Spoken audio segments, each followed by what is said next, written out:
Schon gewusst? In Hamburg wurde ein Mann verklagt, weil sein Hund zu laut geschnarcht hat.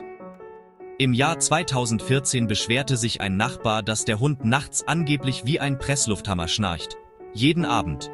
Immer wieder. Das Amtsgericht Hamburg gab dem Kläger Recht. Strafe 2.500 € Bußgeld. Wegen nächtlicher Ruhestörung. Urteil oder Satire? Schreib's in die Kommentare. Quelle: Hamburger Morgenpost. 18. September 2014.